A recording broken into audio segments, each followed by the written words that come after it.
Hello, everybody. Soterios Johnson here. Before we begin this episode of California Now, I'd like to talk briefly about our podcast and California's gradual reopening in the wake of the COVID-19 virus. While many of us have stayed home in recent months and put off travel plans, I'm willing to bet you've felt eager to get back out in the world. Like me, you may have been dreaming of your next California adventure. Well, this episode is part of a greatest hits series we've been working on from home to showcase some of the best spots in Southern, Central, and Northern California. As you venture back out, keep in mind some places in California may take some time to reopen and may have new guidelines in place. And please reference the articles and information on Visit California's Responsible Travel Hub, which you can find at visitcalifornia.com. Thanks, and please enjoy this episode of California Now.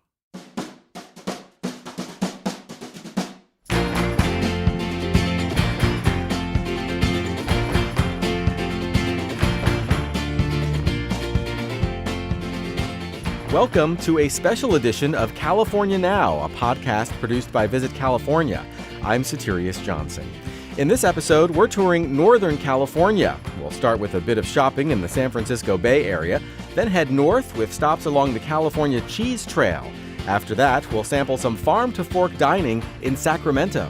Everything I've ever had there is delicious, and they also have a beautiful patio that's great for the almost 9 months of warm evenings for dining outside that we can get here in Sacramento. We'll also pay a visit to Butte County, an amazing place for outdoor fun that's full of surprises. The next thing I knew, these waves of birds were coming up over this. It was unbelievable, the number of birds. It was great. It was so thrilling. And we'll also check out California's wild north coast before exploring the spiritual side of Mount Shasta.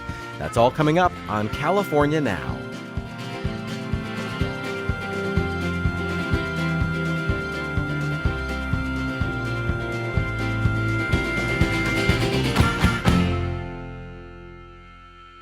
Our Northern California adventure begins with shopping in the San Francisco Bay Area.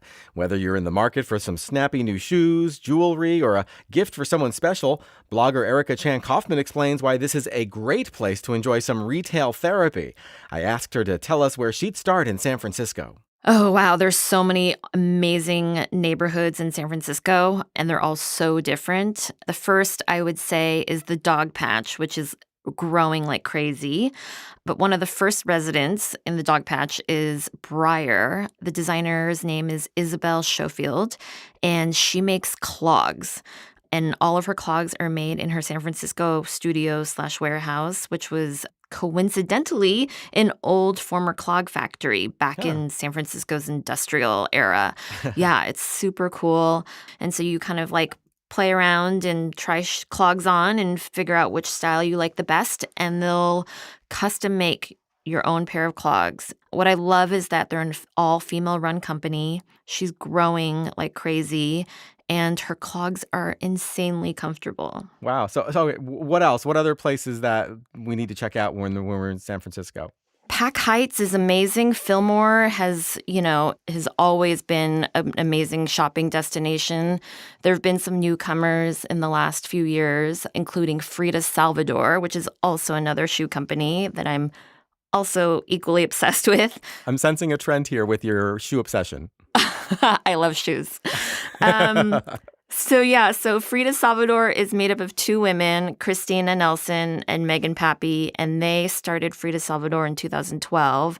And I really feel like they're responsible for putting San Francisco on the fashion style map. And I feel like their shoes kind of epitomize San Francisco style. They're edgy, but also utilitarian, a little masculine, but feminine.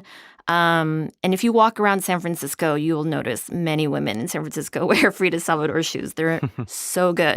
That's great. So how about another one? How about a non-shoe pick that we have to hit? Okay, a non-shoe. Hayes Valley is an amazing shopping destination. Tons of restaurants, amazing vintage stores, home decor stores. My favorite is Metier. It's a little jewelry store, and they sell vintage and antique jewels, as well as jewelry from new, modern, contemporary, independent designers.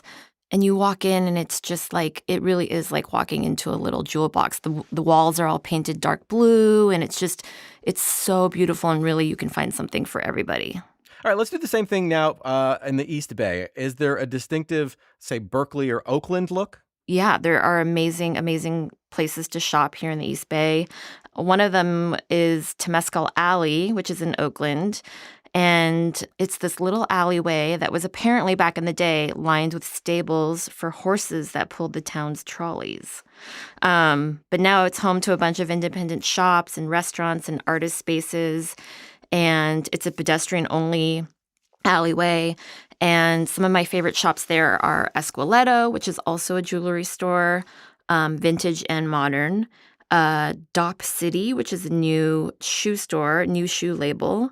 The Vintage Rug Shop, which also just opened. She sells a bunch of vintage rugs and housewares.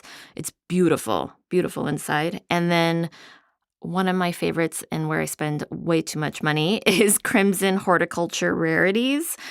The store has plants and amazing ceramics, pots for plants, plant hangers, all sorts of little kind of like cute tchotchkes, candles. It's just like, it's where I go to buy gifts for people. It's amazing, just beautifully curated. Right. Did you want to mention any place in Berkeley? Yes, Berkeley. Tale of the Yak. This is my all-time favorite store in the whole world. It is otherworldly. This place is sort of like a Berkeley institution. It is amazing. Everyone must go. It's magic. So the owners travel all over the world and bring back stuff from China, Venice, Oaxaca, Ukraine. There's like paper lanterns from China, antique Murano glass chandeliers from Venice. They have like a huge birdhouse in the middle of the store, and they have 2 white doves in the that hang out in the birdhouse. I mean, it's like insane. It's just like you feel like you've stepped into like a fairyland. They have blouses, vintage blouses from Oaxaca, jeweled patches from India, and hand-stitched tablecloths from Ukraine. And they also carry a lot of like paper crafts from local artists.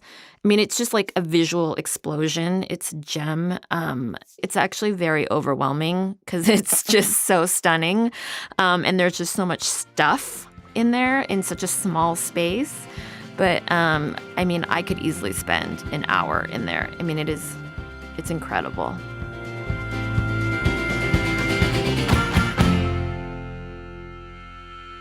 If you love cheese, California boasts dozens of creameries, and my next guest, Vivien Straus, grew up on one of them. She's mapped out what's known as the California Cheese Trail, a constellation of creameries where you can visit, see how different cheeses are made, and of course, take home tasty samples.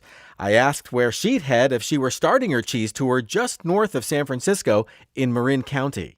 Okay, so if I were in Marin, actually any of these places, to get on a farm tour, you usually have to plan ahead because these things are booked out usually, sometimes a month in advance, sometimes only a week in advance, but it's good to plan ahead if you want to go on a farm tour. So there's like Rimini mozzarella, which is water buffalo, which is very odd. I believe there are only 2 water buffalo herds in California and probably less than a handful, if any, in the United States.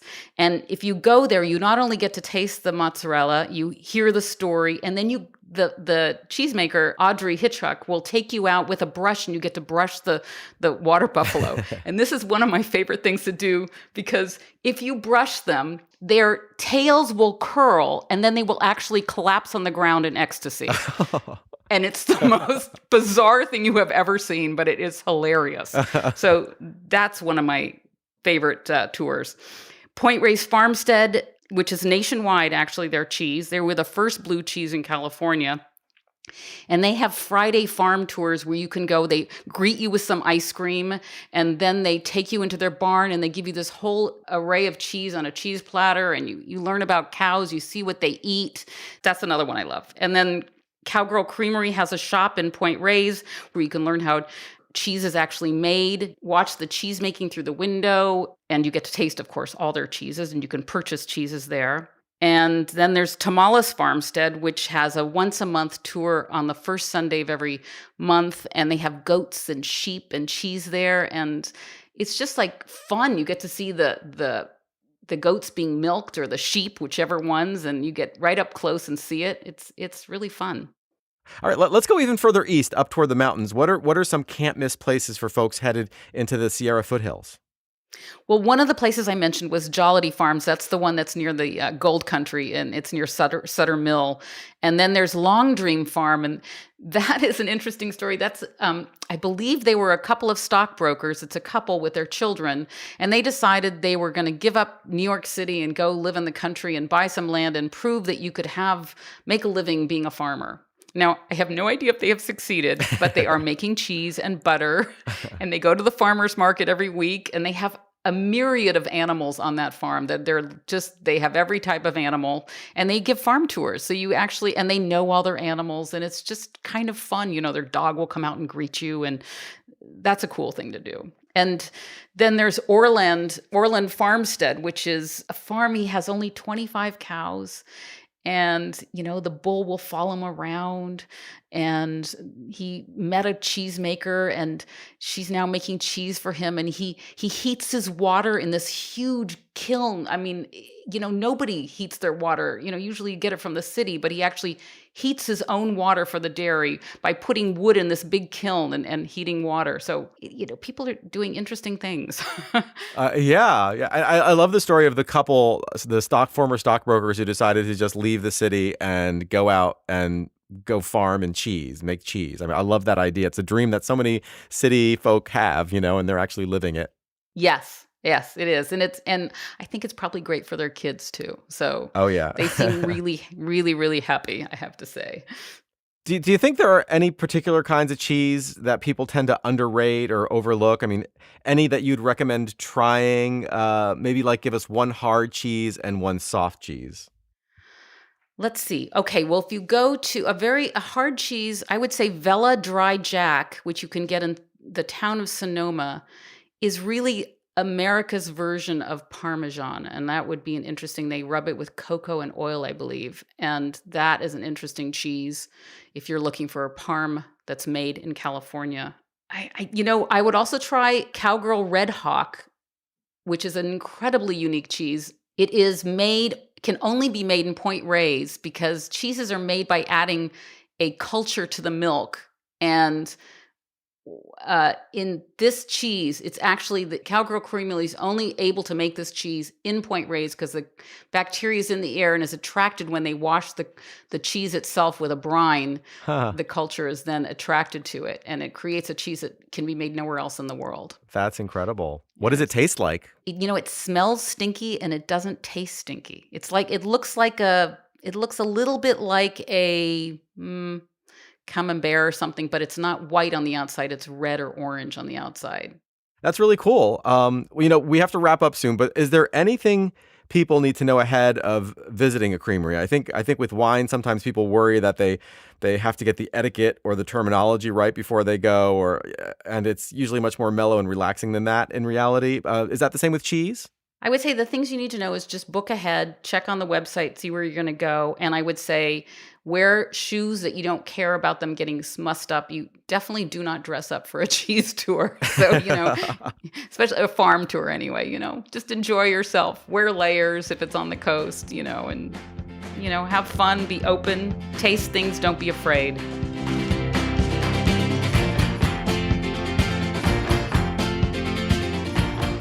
As a now established culinary destination, Sacramento offers everything from craft beer to ethnic food to Michelin-starred farm-to-fork dining. That's thanks to its location amid over 1 million acres of world-class farmland. I asked food critic Kate Washington to tell me about some of her favorite places in town.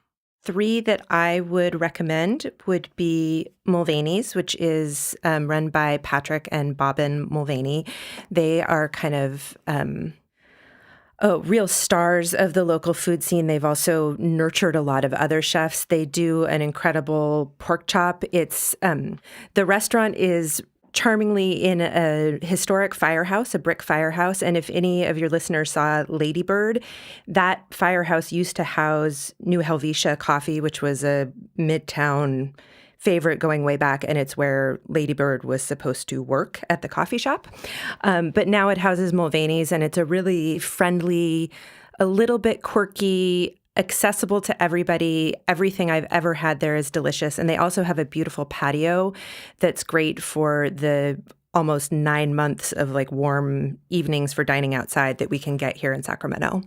Yeah, I've heard wonderful things about Mulvaney's. It's definitely on my list. I haven't gotten there yet, but I'm definitely at the top of my list. Okay, what's another farm to fork favorite? Next, I would say Ella Dining Room and Bar, which is downtown at 12th and K Streets. It is run by the Selland family, who have a number of local restaurants. Josh Nelson, one member of the family, was really instrumental in creating and pushing forward the Farm to Fork movement as kind of a brand for the city of Sacramento. It's a really great special occasion restaurant, but you can also go there and sit at the bar and get oysters or bone marrow, interesting cocktails. Their menu changes seasonally, as do all of the places I think that I'm going to mention, but they're a real standby of fine dining in Sacramento and not to be missed. All right, and what about the third? For the third, I would mention a newcomer, Cannon. That's Canon, not with two N's like the gun. It is the brainchild of Clay Nutting, who's a local restaurateur, and Brad Chakey, who's the chef. He is a Sacramento native who left after his culinary training and went and worked other places. He helmed the kitchen at Soul Bar in Calistoga, which had a Michelin star. So he has some really high-end fine dining experience. But he's come home, and he and Clay Nutting have opened this restaurant in East Sacramento, which is a neighborhood just outside of the downtown core, but very easy to get to for visitors. And their place uses a lot of interesting global flavors, does some really interesting things with vegetables. One of my favorite things there is an enormous pickled vegetable platter that, you wouldn't think, oh, pickled vegetable plate. It doesn't sound necessarily that interesting, but they present it on crushed ice, and it's absolutely beautiful. It looks like a party on this huge platter, and they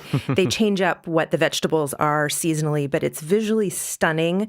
The place is has a great bar, has another great patio. They do a really great brunch. And yes, of course, they have avocado toast, but it has crab on it, and it's really delicious. So that's a favorite. All right, excellent. I think we've checked off the farm to fork box, but I'm pretty sure there's a lot more to discuss. What's another culinary category that Sacktown does really well?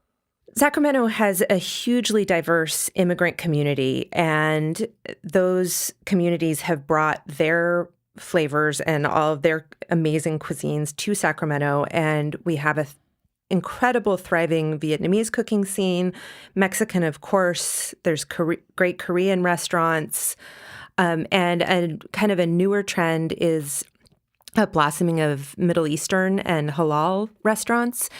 We have an enormous refugee population here in Sacramento, and some of that cuisine is really starting to become a lot more available and really delicious. All right, let's talk about some of the ethnic food that's available in Sacramento. I'm still kind of exploring the Vietnamese cuisine, which I'm really realizing may be one of my favorite ethnic cuisines out there. I've recently come across a restaurant called Com Tam Dat Tan in Little Saigon. Do you happen to know that place?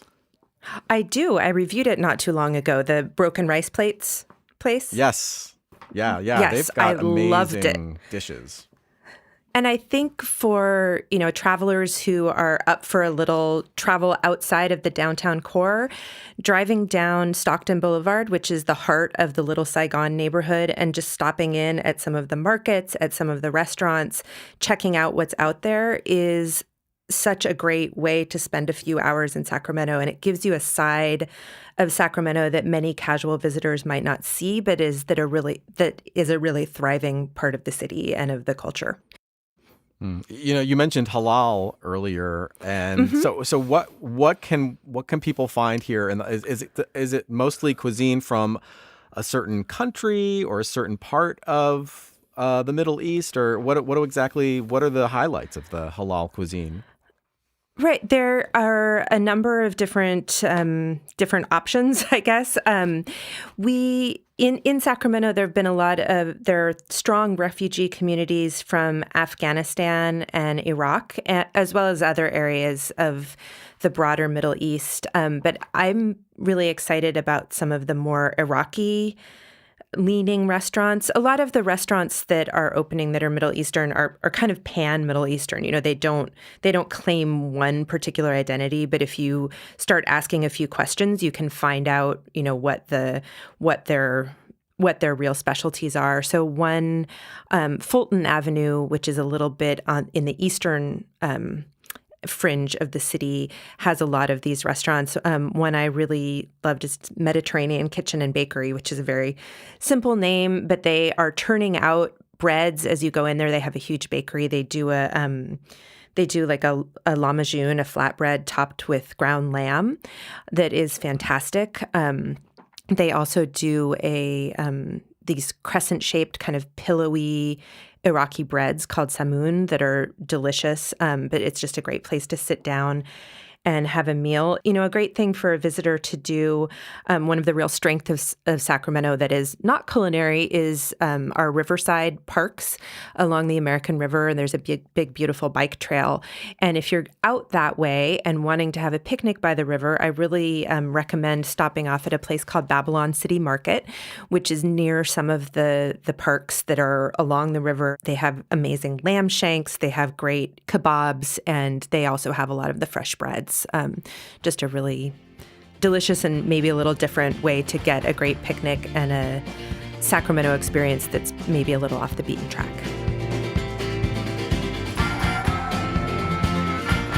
North of Sacramento, you'll find Butte County. Besides the college town of Chico, with its great coffee shops and brewing companies, it boasts some 1,500 square miles, where my next guest says you can enjoy a wide variety of outdoor adventures.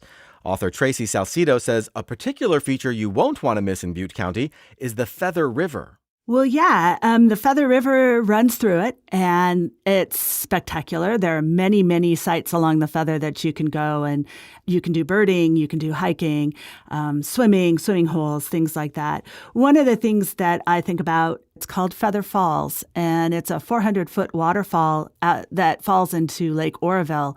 It's outside of the town of Oroville, which is another pretty large community in Butte County. It's a 9-mile loop. It's a beautiful trail, one of the most lovely, well-built trails that I've walked on.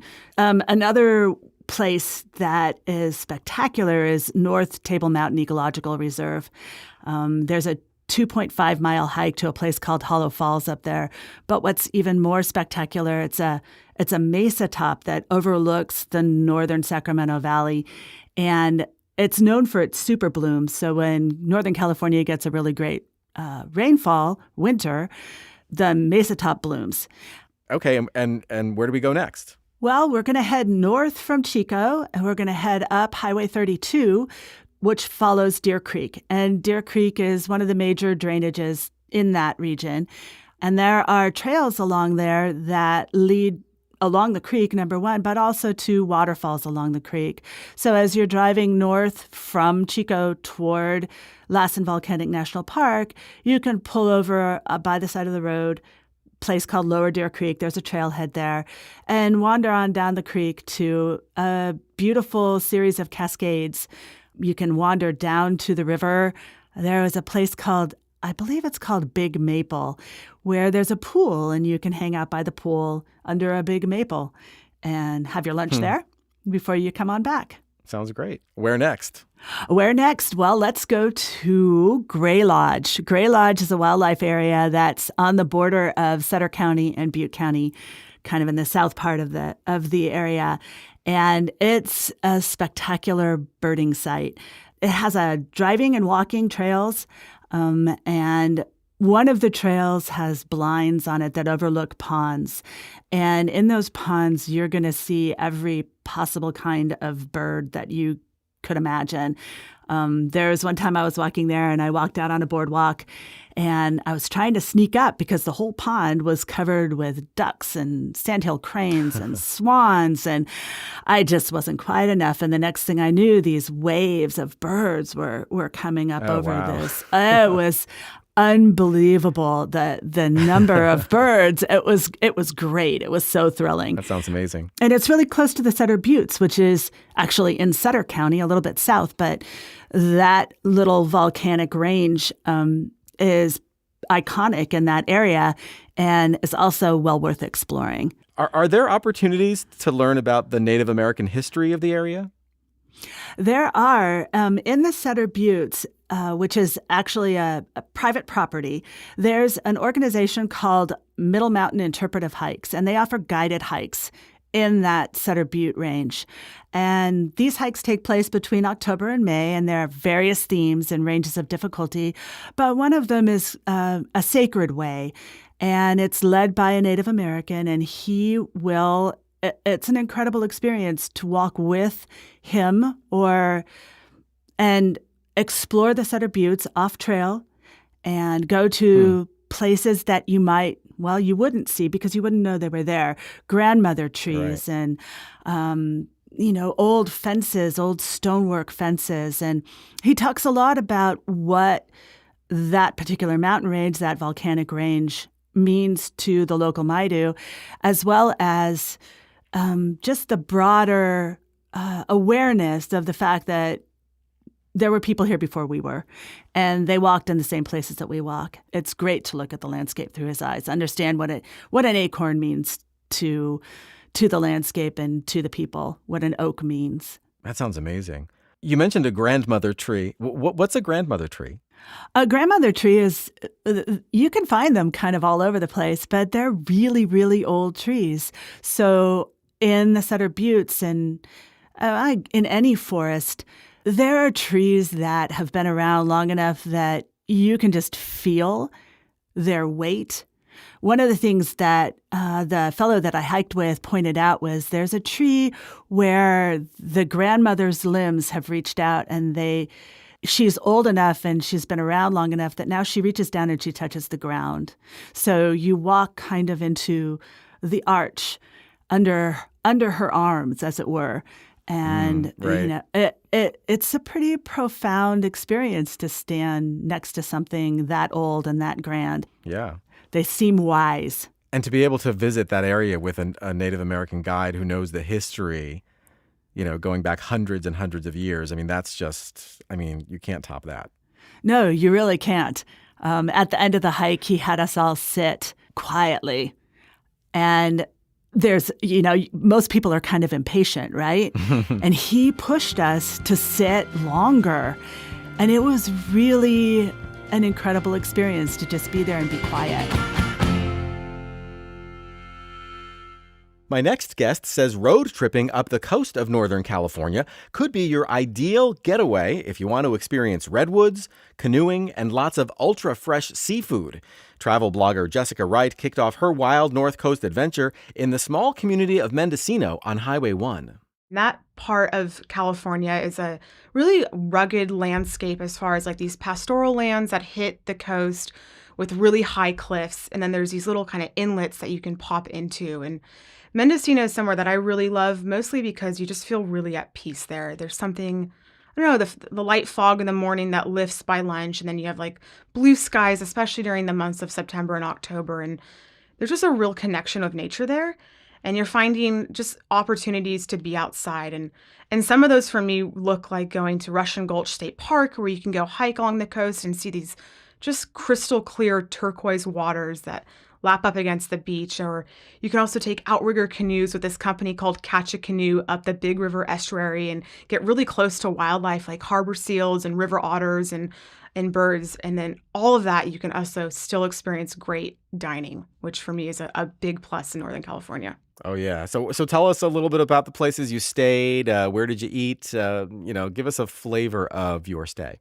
So we checked into the Glendevin Inn for a night, which is a historic farm that's been renovated into this kind of upscale inn that does some really special things, like serving a breakfast in room. So when you wake up in the morning around 9 a.m., they drop off this basket with eggs that are actually used from the free-ranging chickens that are right on property. And, they make fresh scones and a pitcher of coffee. And that for me is like quintessential Northern California Inn experience. And it's stunning. You have the ocean in the background. It's pretty special.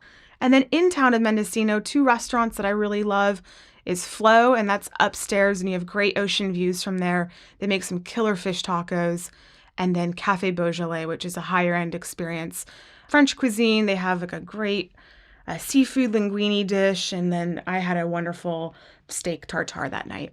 Ooh, that sounds really great. What else is there to do there? What are you going to experience when you're there? So you can head over to Sea Glass Beach. That's an iconic beach in this area of Mendocino County. And you can find, it's a small stretch of sand that has all these washed up pieces of glass. And it's just really pretty. And I've never seen anything like it before as far as my explorations of the coast in California. And then one other standout area is Noyo Harbor, which is where a lot of our seafood actually comes from. And there's one great little restaurant that I love called Princess Seafood. And this woman-only crew runs the FV Princess, which goes out on the ocean to search for the best seafood. And they have an incredible Dungeness crab sandwich, which for me is an absolute must when you're in that area. Yeah. And everybody knows that Highway 1 in and around Big Sur is incredibly beautiful, but I would argue it's probably just as lovely in northern Sonoma County and Mendocino County. Did you actually enjoy the drive itself? Yeah, and I think what I love about the drive on that part is that the road's a little bit wider, and so you get to have a little bit more views of the entire area. You have some, landscape to your right, and then to the left, you obviously have the Pacific Ocean the entire time. And there's these kind of like inlets that pull in off of the cliffs that have just the most incredible watercolor. It's like this turquoise blue. It's like a sherbet ice cream is how I would describe it. That sounds really lovely. Where to next? This is deep in Redwood country, right? Exactly. And so as you take the Highway 1 up, you're actually going to eventually catch the Highway 101 north. And as you make your way up there, there's one 31-mile long road that you have to drive, and it's called the Avenue of the Giants. And it runs through these 2,000-year-old redwood trees that are seriously tall. They're some of the tallest trees in the world, actually. And you can drive it, and so you get a good sense of, hey, this is what this area is all about. And that is in Humboldt County at this point. Wow. I love wandering through a redwood grove. It's just so peaceful and calm. Are there spots along the way where you can just kind of stop off and maybe hike in a little bit? Yeah, and the Avenue of the Giants, one of the more popular groves to check out is called Founders Grove, and there's great signage along as you go through.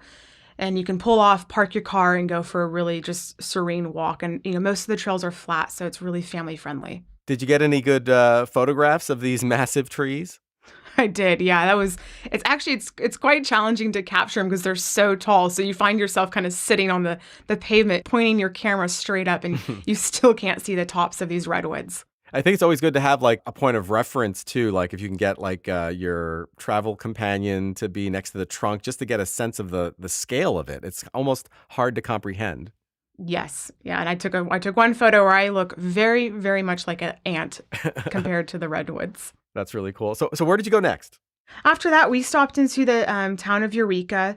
And what was a standout experience for me there was Lost Coast Brewery, which I've been drinking their beers here locally in Sacramento, and in San Francisco the last few years. So getting to visit the brewery, which is just right off the freeway, is a great pit stop for lunch or dinner, and you get to try some of the local brews.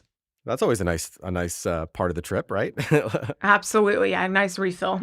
So where did you go next? After that, we made our way to Trinidad, which was our home base for 2 nights. And Trinidad blew me away because of its location and its access to everything that is coastal and redwoods. Yeah, I've heard a lot of great things about Trinidad. I mean, what are some of the foodie highlights of that town? So 2 foodie highlights that for me were standout experiences was having sunset and happy hour bites and drinks at the Moonstone Grill, which sits over Moonstone Beach. We popped in there, we sat at the bar, had a glass of wine, and just soaked in the views. It was, a local had recommended it to us, and they said, yeah, you definitely want to go for happy hour. That's a special spot to go for. And so that was one night. And then the next night we went to this place called the Larapin Cafe, which was just tucked up off of the freeway about 5 minutes outside of Trinidad. And they have a mesquite grill and a patio, and they had live jazz band that was playing, and they use a bunch of locally sourced ingredients, which for me, again, is a special part of this, this part of California. And both of those, one thing you definitely have to try when you're up there is the local oysters from Humboldt if you like seafood.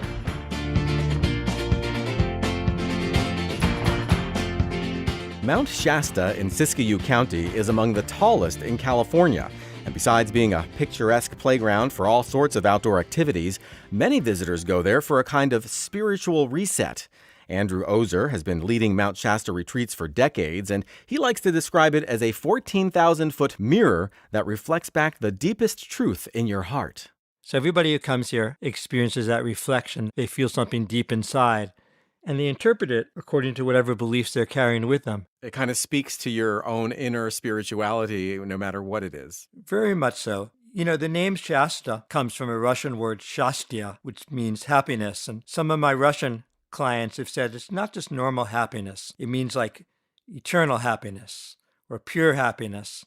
And the way it got that name is that after the gold rush, when people from all over the world were coming here to look for gold, and I don't think it was gold on Mount Shasta, but there was gold as close as Wairika, which is just 30 miles up the road.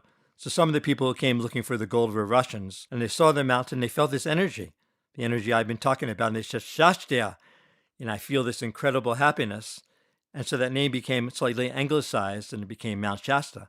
So this is really the mountain of eternal happiness, and people really do find that here for real. Well, I think we can all use a little more happiness nowadays. Yeah, I think bottom line, everybody wants happiness, and a lot of people are trying to get happiness by getting more stuff or better job, or they're looking for happiness in the outer world. And I think when you come to Mount Shasta, you remember that the happiness is already inside of you, and you don't need a bigger house or more money in your bank account. You can just be happy right now just by relaxing and focusing into your heart more deeply.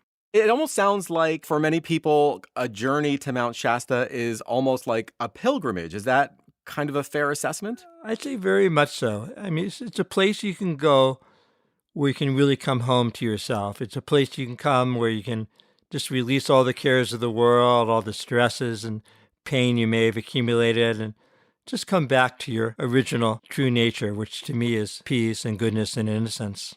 So I would definitely consider that a pilgrimage for sure. Now, I consider myself a fairly spiritual person, and, I love to commune with nature, but I'm probably quite conventional compared to some of your guests. For instance, I love the sensation I get from being deep in a redwood grove, but I don't meditate or anything like that. Do you think somebody like me would get value out of one of your tours? Yeah, 100%.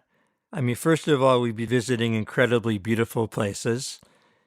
And second, I think if you're not experienced in meditation, I offer guided meditation, and I think that would help you to go deeper and just receive deeper the energies and the gifts of the mountain and the special places I would take you to. Do you find that people who've never meditated before kind of take to it quickly on one of your tours? Honestly, I prefer to take out people who are kind of newbies and don't have a lot of concepts and experience. And sometimes when you're just new and you're fresh and open, you can actually receive more, than if you've been meditating 40 years and think you know everything.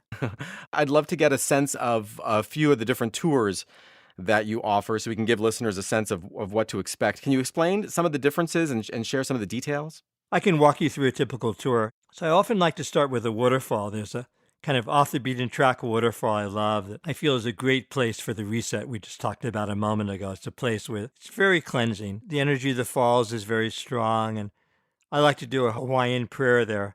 That's also a prayer for reset. And the combination of the energy of the falls and the energy of the prayer is, I'd say, it's very synergistic. Almost everybody experiences feeling very refreshed, lighter, freer, happier after that. And that would be about maybe half-hour walk round trip to the falls and back. Maybe first we'd go to a place in the woods. It's very peaceful, serene place, great place for dropping in deep and having a very peaceful, calming meditation. Then maybe we drive a little higher up, and a little higher up there's an incredible rock formation. It's pretty amazing, and energetically it's very powerful. And there's actually a little small cave in the rock formation, which is a great meditation spot. And then maybe from there we drive higher up the mountain, and there's another spot that's over 8,000 feet I love. It's above the tree line. Just see an incredible, inspiring 360 view. And I like to do visioning there. Since, for me, a complete journey is past, present, and future. So after cleaning out the old energies, renewing the connection in the present, the final piece is opening the vision for the future. So I found this high spot with the inspiring vistas, a great place just to, from a very expanded kind of top of the world, above the human drama place, to look at your life and get inspiration for next steps. How important is physical fitness? Do your guests need to be mountain climbers to go on these tours, or do you have easier and more difficult tours? Yeah, most of the tours are very easy. A lot of my favorite places are accessible with a hike of 10 minutes or less. And often those hikes are pretty level. Some of them do have uphill, but, I'd say if someone's even an average or even somewhat below average physical condition, we can design an itinerary that'll work for them. It's really so great to learn about all this, Andrew, and I'm more than a little intrigued. I'm curious, what do you enjoy about taking people on these tours? I'm guessing you derive some personal joy from sharing these sacred sites with travelers. First of all, I love the mountain, and that's why I live here. That's why I guide people here, since I really do have a deep love for the mountain. So just being on the mountain and being in these special places is always a joy for me. We hope you enjoyed this audio tour of Northern California. California Now is produced by Visit California. I'm your host, Soterios Johnson. You can find more episodes of our show on iTunes and Stitcher. Please subscribe, and you can find links to the many places we talked about in today's episode on our website, visitcalifornia.com/podcast. This episode rounds out a 3-part series that also highlights stops in Central and Southern California. If you haven't already, be sure to check those episodes out to get a comprehensive look at this vast and magnificent state.